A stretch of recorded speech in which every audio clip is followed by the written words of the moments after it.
Chào các bạn, hôm nay Phương sẽ vào bếp và chia sẻ các bạn công thức làm món muối vừng chuẩn, thơm ngon và béo ngậy. Muối vừng là một món ăn truyền thống của người Việt Nam. Đây là món ăn quen thuộc của người dân Bắc và muối vừng được sử dụng cho rất là nhiều việc khác nhau. Cụ thể cách làm thì các bạn hãy cùng Phương vào bếp ngay nhé. Trước tiên các bạn cần chuẩn bị cho mình nguyên liệu gồm có lạc nhé. Các bạn nên chọn loại lạc đỏ vì lạc đỏ sẽ cho ra vừng thơm và béo ngậy nhé. Rồi tiếp theo là vừng mè nhé. Các bạn cần chuẩn bị cho mình 100g vừng mè. Chúng ta chọn có thể mè đen hoặc mè vàng cũng được, tùy sở thích của các bạn nhé. Và một chút muối bột canh này. Ở đây Phương sẽ sử dụng là 4 thìa muối bột canh nha. Rồi bây giờ hãy cùng Phương đi vào bếp và chúng ta rang lạc nhé. Đó, chảo khô rồi thì Phương sẽ đổ hết số lạc này vào để rang này.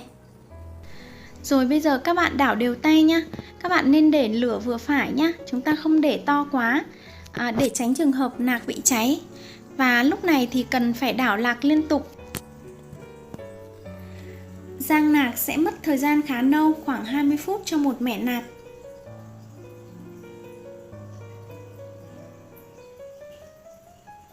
Các bạn đừng bật lửa to quá để rang cho nhanh nhé. Như vậy thì lạc sẽ cháy ở bên ngoài và bên trong thì chưa chín. Để ngon nhất thì chúng ta nên để lửa vừa, không to quá và cũng không nhỏ quá nhé.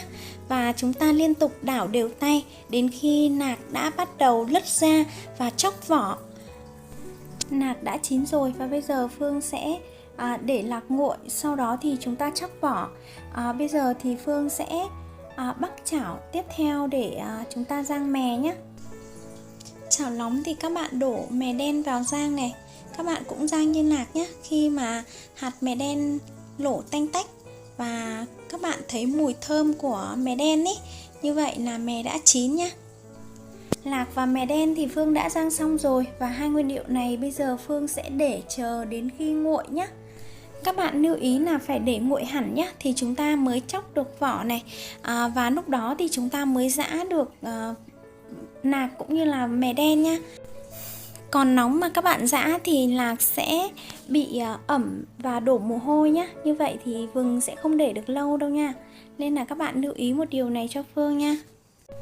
Trong lúc đợi lạc và mè đen nguội thì Phương sẽ đổ muối vào rang.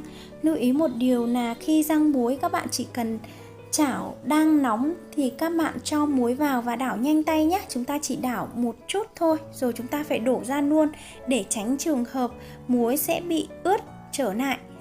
Đó là một lưu ý rất quan trọng nhé các bạn. Các bạn chỉ cần đảo 2-3 lần và thấy hạt muối săn ra là chúng ta đổ ra bát được rồi. Rang muối lên như vậy thì ăn vừng sẽ thơm hơn rất là nhiều nhé các bạn.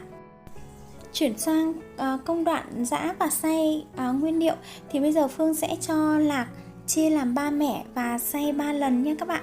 Các bạn chỉ cần xay, chúng ta để cối xay dập lạc thôi nhé. Có thể để một chút viên cũng được. Chúng ta không nên xay lạc nhỏ quá. Như vậy thì ăn với muối vừng nó sẽ không ngon, không béo nữa. Sẽ đổ tiếp này. Các bạn không có máy xay thì các bạn có thể dùng cối giã tay nhé. Sau khi đã xay xong lạc rồi thì các bạn đổ tiếp mè đen vào và chúng ta xay nhé. Mè đen thì các bạn có thể xay mịn cũng được. Mè đen mà các bạn xay mịn ấy thì khi mà chúng ta trộn với lạc vừng sẽ rất thơm. Lạc thì chúng ta chỉ cần xay vỡ dập thôi. Tức là chúng ta có thể để các viên lạc này. Đó.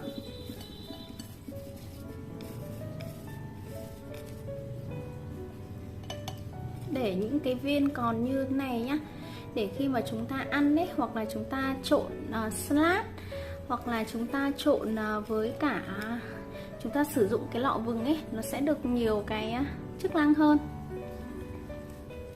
Muối vừng là một món ăn truyền thống của người Việt Nam ấy. Muối vừng thì có thể sử dụng trộn ăn với cơm trực tiếp này, hoặc các bạn có thể dùng cơm nắm chấm muối vừng này, hay chúng ta có thể sử dụng để chấm rau củ luộc này, chấm thịt này, hay là làm gia vị cho các món gỏi sống này. Đó, rất là đa dạng. Và ăn muối vừng mè với mè đen ấy thì cũng rất là tốt cho sức khỏe nhé các bạn. Rồi bây giờ là các bạn đổ muối vào để trộn cùng với mè đen và lạc nha. Chúng ta trộn đều 3 nguyên liệu này.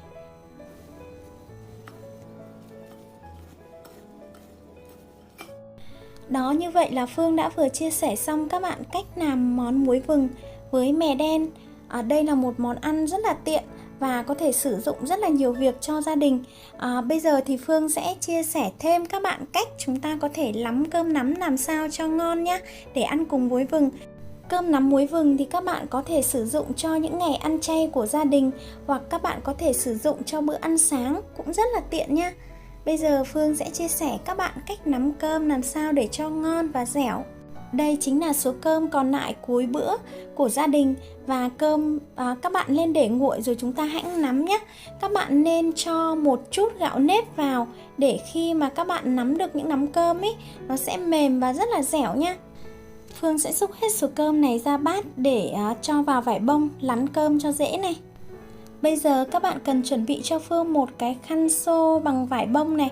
Các bạn có thể sử dụng khăn vải cũng được nhé. Và khăn này thì các bạn cần phải nhúng nước ướt và vắt thật kiệt cho Phương.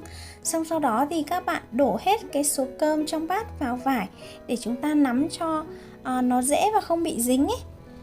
Khi mà chúng ta nắm qua lớp vải thì cơm nó sẽ rất là chắc, cũng như là các bạn nắm nó sẽ không bị dính vào tay. Và các bạn nén cơm nó cũng sẽ được chặt hơn nữa. Đó, chúng ta bóp và lén cơm thật chặt nhé. Như này là gần được rồi đấy các bạn. Bây giờ Phương sẽ dịch nó ra giữa cái khăn nhé, để cho dễ. Đó, khi mà nhúng khăn ướt thì sẽ không bị dính. Chúng ta lén cơm nó sẽ rất là dễ và cơm nó sẽ mịn hơn nhé các bạn. Nếu các bạn chỉ nắm tay không thôi ấy, thì nó sẽ vừa dính tay mà chúng ta nắm được cái nắm cơm nó cũng không đẹp nữa. Sau một hồi rất là mỏi tay bóp thì như này là cũng tương đối được rồi nha các bạn. Bây giờ thì Phương sẽ mở ra này. Đó, nhìn nắm cơm nó đã mịn màm hơn rất là nhiều các bạn ạ. Như thế này là nắm cơm thành quả đã được rồi đấy các bạn ạ. Các bạn có thể để nắm cơm này vào tủ lạnh nhé, để chúng ta thái ra sáng mai chúng ta ăn ấy. Như vậy thì khi mà chúng ta cắt cái miếng cơm ấy để trong tủ lạnh nó khô và nó săn lại ấy, thì nó sẽ dễ sắt hơn rất là nhiều nhé. Ở đây thì Phương sẽ sắt thử cho các bạn xem luôn này. Đó, trong nắm cơm rất là chắc, dẻo và quánh phải không các bạn? Bây giờ Phương sẽ sắt thử luôn nha. Nếu như các bạn để vào tủ lạnh ấy, mai thì nó sẽ khô lại, các bạn sẽ dễ sắt hơn. Như vậy là cũng tương đối rồi đấy nhá. Bây giờ thì ăn với cả muối vừng chắc chắn là sẽ rất là ngon này. Như vậy là Phương đã vừa chia sẻ xong các bạn cách làm muối vừng cũng như là làm cơm nắm rất là đơn giản tại nhà rồi đúng không? Bây giờ cũng là lúc Phương sẽ kết thúc video tại đây. Xin chào và hẹn gặp lại các bạn ở những video sau trên kênh của gia đình Phương nhé.